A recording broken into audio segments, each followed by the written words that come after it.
Bonjour, aujourd'hui je vais vous expliquer brièvement comment fonctionne le système SkillsRun. Ce sera une présentation rapide où nous passerons en revue les différentes sections du menu, verrons leur fonctionnement et leur logique, ainsi que la façon de créer des élèves, d'ajouter un cours, etc. Les instructions détaillées seront disponibles séparément. Ici, vous voyez l'espace administratif. Plus tard, je vous montrerai aussi l'accès côté élève dans l'application, mais pour l'instant, concentrons-nous sur la partie administrative. Avant tout, pour commencer à travailler, vous avez besoin d'une matière. Il peut s'agir d'un cours sur n'importe quel sujet que vous souhaitez que vos élèves, employés, clients ou toute autre personne étudie. Dans le menu de gauche, vous trouverez le nom de votre entreprise, votre logo ainsi que la section toutes les matières. C'est ici que vous pouvez créer une nouvelle matière ou copier une existante. Par exemple, prenons anglais B1.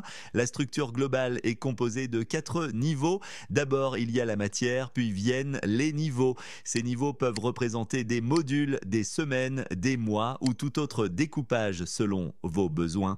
À l'intérieur de ces niveaux, on trouve les sections. Dans les sections, on trouve les leçons qui sont l'unité la plus petite et indivisible.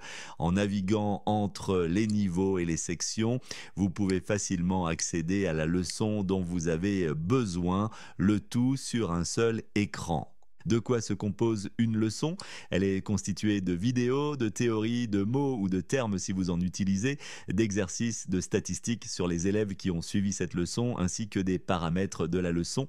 Pour ajouter une vidéo, cliquez sur Ajouter une vidéo, puis sélectionnez la source à partir de laquelle vous souhaitez l'ajouter.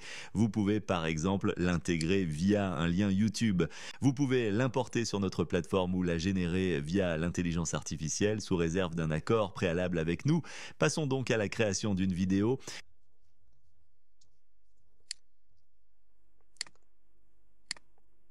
Ensuite, dans la section théorie, vous pouvez télécharger un fichier PDF contenant vos informations qui s'afficheront ensuite dans l'application des élèves ou activer l'éditeur de théorie pour écrire directement votre contenu.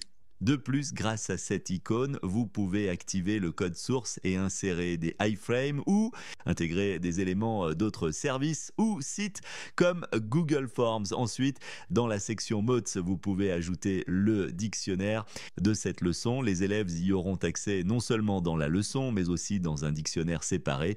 Dans l'application, dans la section exercices, vous pouvez créer différentes activités. Nous proposons plusieurs types d'exercices comme glisser-déposer des mots pour les remettre dans le bon ordre, les organiser correctement ou encore dessiner une lettre. Ces exercices sont adaptés aux enfants ou aux langues complexes. Les devoirs sont des exercices avec un retour de l'enseignant. Les élèves peuvent y soumettre non seulement des réponses textuelles, mais aussi enregistrer des réponses audio, ajouter des vidéos ou tout type de fichiers. Un exercice de recherche de correspondance, remplissage des trous dans le texte et de choix de la bonne réponse. Ici, les élèves peuvent choisir de répondre avec du texte, des images, un audio ou en tapant leur réponse au clavier. Et un type d'exercice supplémentaire, la carte d'information. Elle permet d'insérer des blocs de théorie entre les exercices ou d'introduire un ensemble d'exercices sur un sujet spécifique. Autrement dit, elle ressemble à un bloc de théorie, mais elle est intégrée entre les exercices. Dans l'onglet Élèves, vous voyez les résultats, les réponses correctes, si les élèves ont regardé la vidéo ou pas, et leur performance sur les mots. Dans les infos sur la leçon, vous pouvez tout configurer, un lien pour vous contacter, l'ordre d'affichage des exercices et des mots, ajouter une illustration et restreindre les accès. Par exemple, avec leçon à valider avant visionner la leçon suivante, vous pouvez conditionner l'accès au cours suivant. L'élève ne pourra pas accéder à la leçon suivante tant qu'il n'aura pas terminé celle-ci. Vous pouvez aussi restreindre l'accès à cette leçon selon certains critères, comme des personnes ou des groupes spécifiques. De plus, vous pouvez définir quel certificat, parmi ceux que vous avez créés, sera automatiquement délivré à l'élève une fois la leçon terminée. Ensuite, l'un des éléments clés pour accorder l'accès aux élèves est PAX des niveaux ici. Dans les packs, vous pouvez créer et gérer les ensembles de niveaux. Ici, vous définissez quels niveaux seront accessibles. Par exemple, cet ensemble donne accès à 4 niveaux, tandis que celui-ci est vide. Pour qu'un ensemble fonctionne correctement, il doit contenir des niveaux. Vous ajoutez ici les niveaux et les associés. Une fois cet ensemble attribué, l'élève n'aura accès qu'à ce niveau. Sans l'attribution de cet ensemble, l'élève obtiendra les 4 niveaux par défaut. Cela vous permet de créer toutes les combinaisons de niveaux que vous souhaitez. Dans la section matériel pédagogique, tous les éléments de la leçon sont rassemblés et leur emplacement est indiqué séparément. Vous pouvez les ajouter ou les importer directement ici.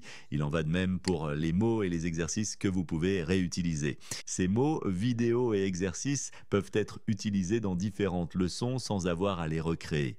Dans la section devoirs, vous recevez les réponses des élèves aux exercices à réponse ouverte. Ici, vous pouvez les vérifier, attribuer un statut et ajouter un commentaire. Ce commentaire peut être vocal ou inclure des corrections directement dans le texte des élèves. Par exemple, vous pouvez rayer du texte, ajouter des annotations, insérer une illustration et laisser un commentaire privé que l'élève ne verra pas, voir l'historique des modifications. Ici, sur le côté, vous trouverez les informations sur cette réponse, qui a complété quel exercice, quand, qui l'a vérifié, etc.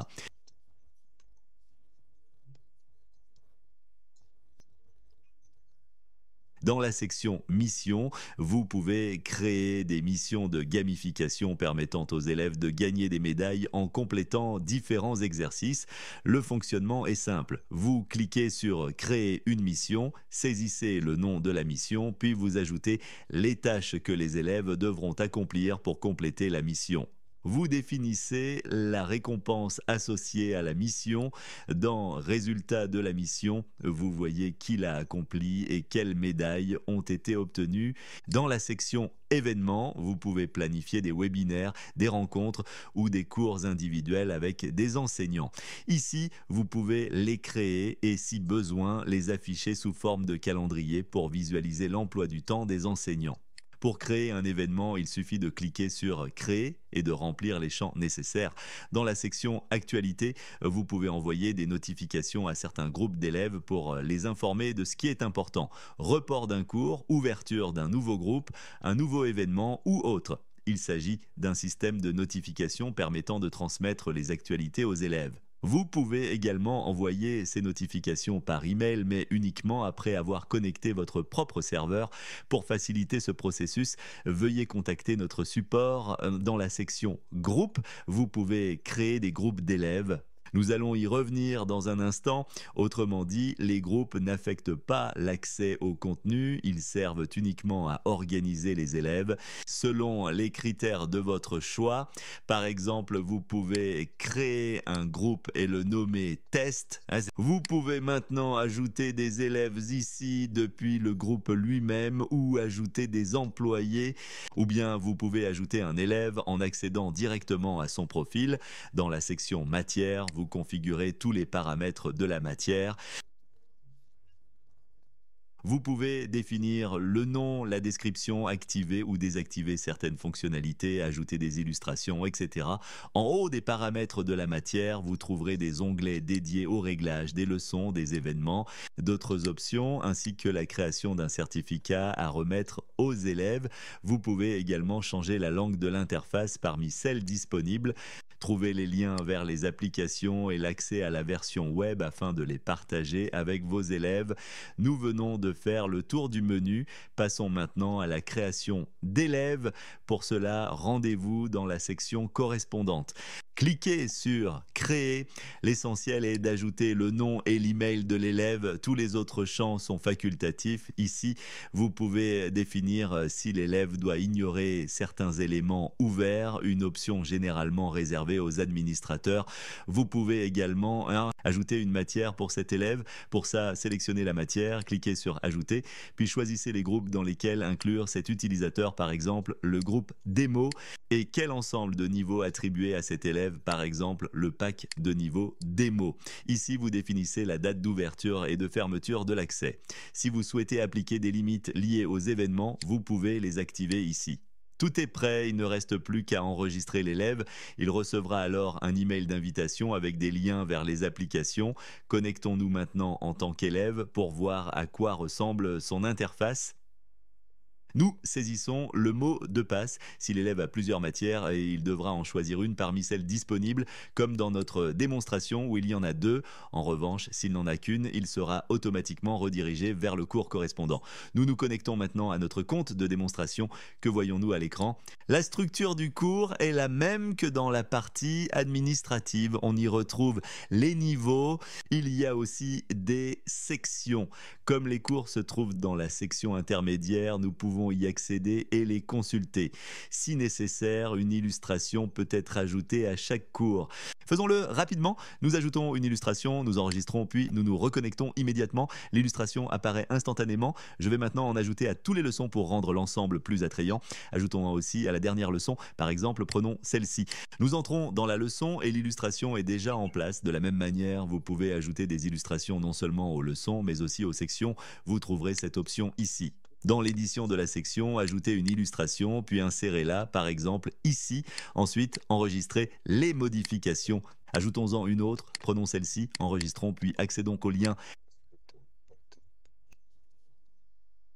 Les illustrations seront immédiatement en place. Cela montre à quel point la mise à jour des contenus est rapide.